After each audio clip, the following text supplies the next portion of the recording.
Good evening, good afternoon, wherever you find yourself in this weird, wild, wacky world of ours, and welcome to the exciting installment of Darkness in Dublin.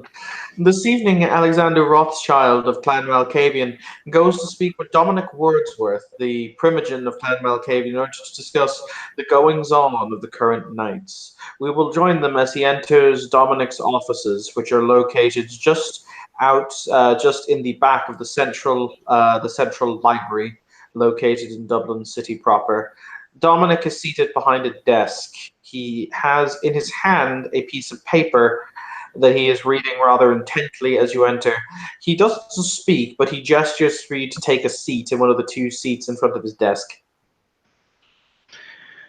Alexander, as he comes in, uh, he taps off his umbrella and puts it against the wall, and then he looks at Wordsworth and notices the signal, and well, like uh,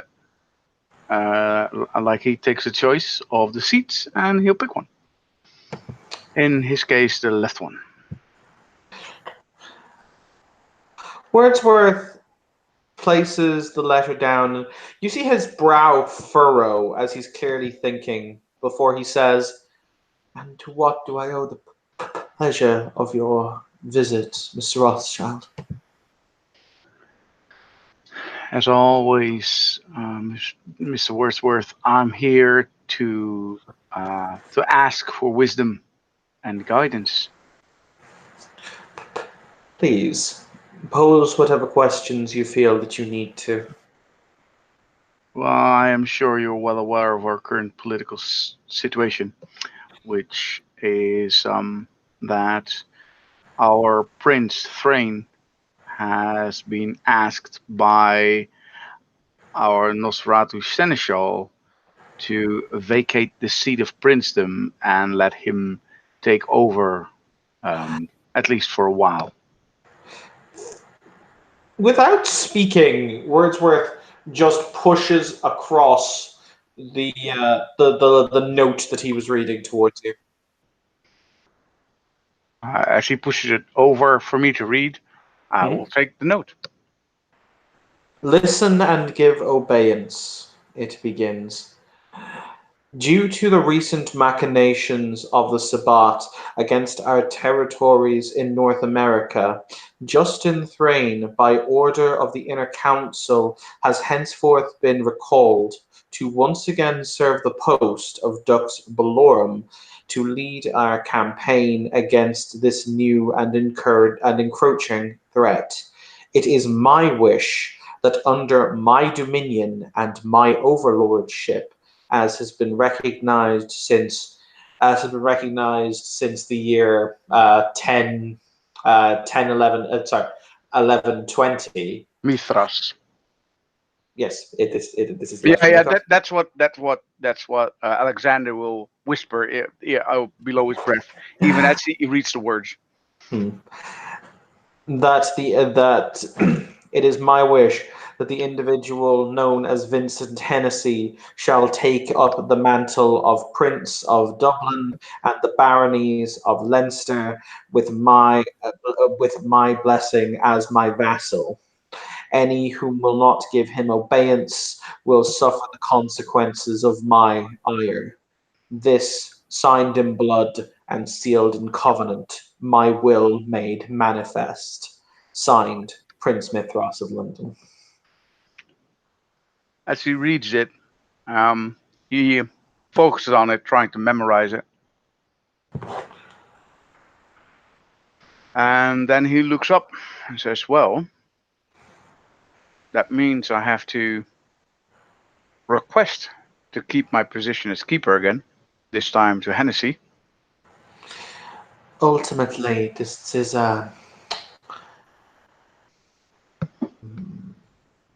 Wordsworth kind of narrows his eyes as if he's thinking, and he says, I don't know about the pattern here. It seems very jagged. Why would Mithras, with one hand, embrace someone whom would claim the princedom from his own grandchild, but at the same time Trust me when I tell you that the Inner Council did not make the decision to install Thrain once again as Dux Bellorum without Mithros's say-so. It seems to me that there are pieces moving on the chessboard that we do not see. At this moment, Alexander nods. He hasn't been very much in studying politics, and therefore it takes Wordsworth his mind as and his words as political truth, and he will say, I think you are correct. The question becomes who could share more light on this current movement, and the second question becomes who moves the pieces. Who is Mithras playing against?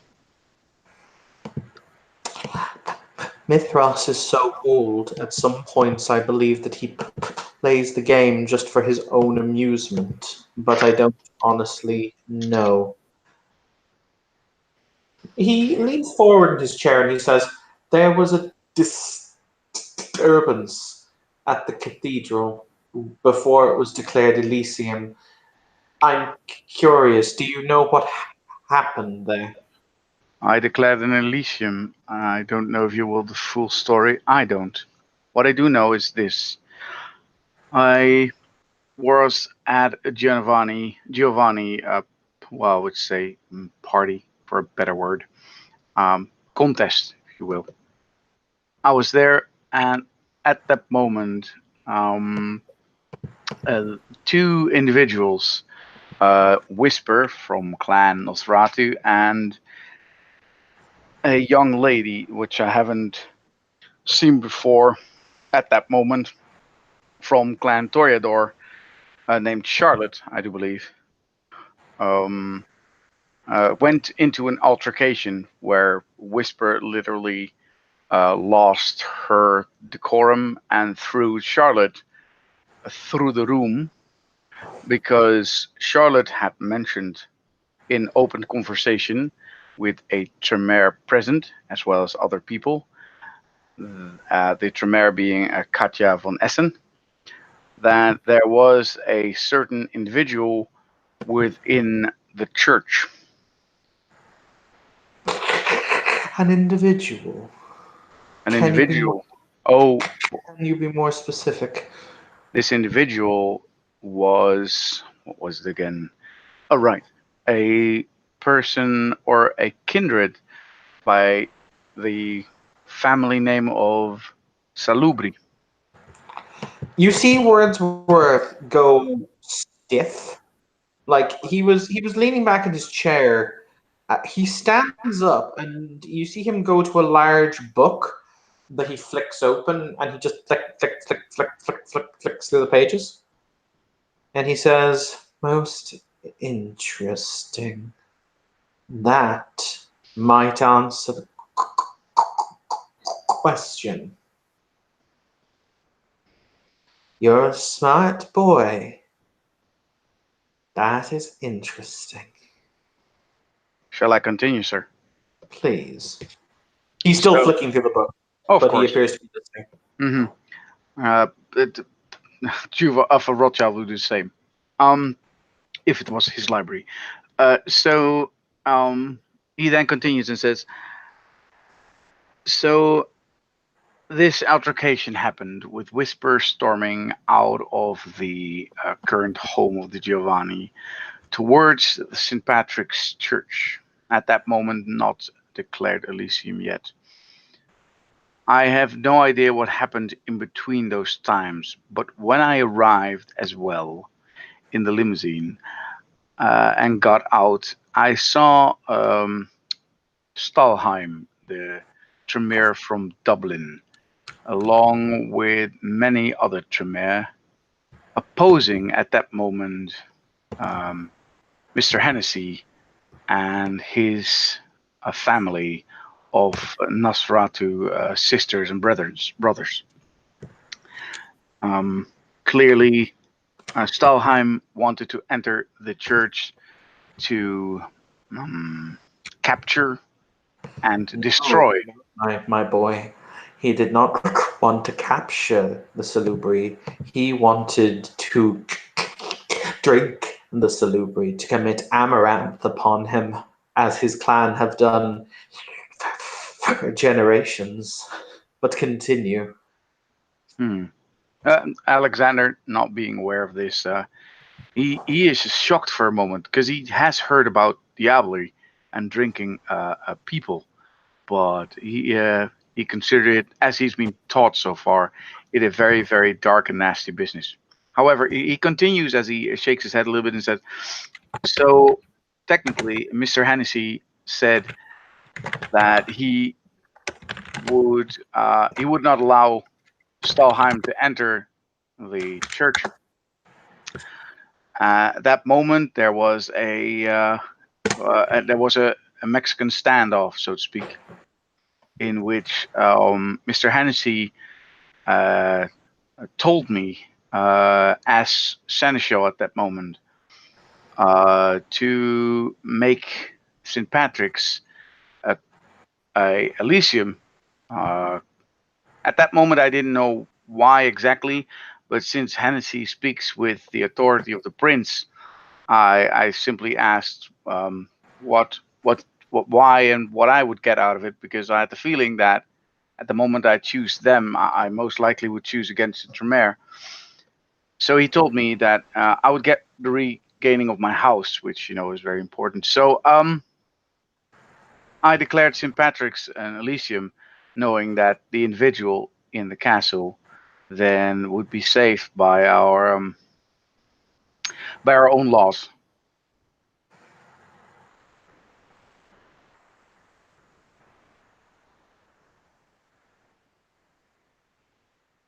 Hmm. I think that we've all been led on a very merry dance, Mr. Wordsworth. Hmm. Yes, that would make sense. Mithras has always had a soft spot for the Salubri, and as you pointed out, Mr. Hennessy, yes, that makes sense. If the Tremere were looking at a potential Praxis war, they wouldn't be looking at the other hand, while certain individuals were spirited out of the city. Then Mithras comes here and restores order in a few days. This has all been a very clever ruse. So I assume, if I understand the ruse, that the individual who used to be in the church is now very much away, probably towards London.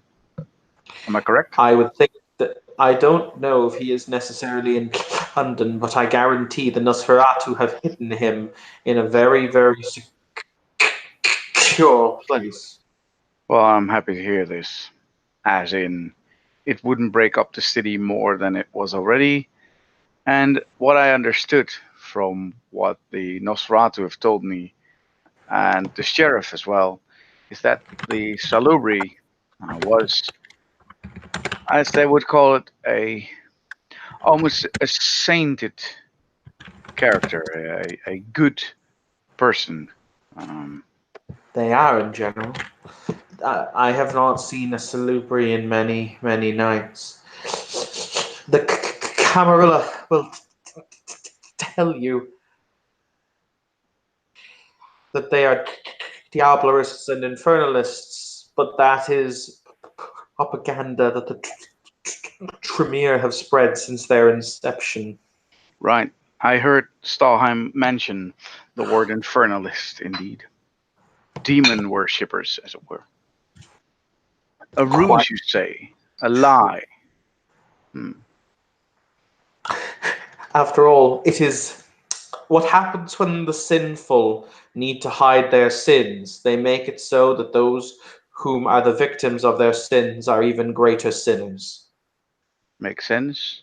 To sway simple minds, I suppose. Quite true. So, now then, that is interesting. But it means that we no longer need to choose a side. it would appear as though a side has been chosen for us. All the better for us, I suppose.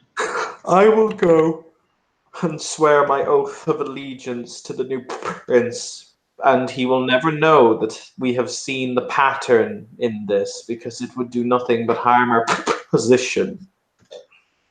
I agree. I think it only strengthens us this way because we have not stepped on any toes. Well, you haven't stepped on any toes.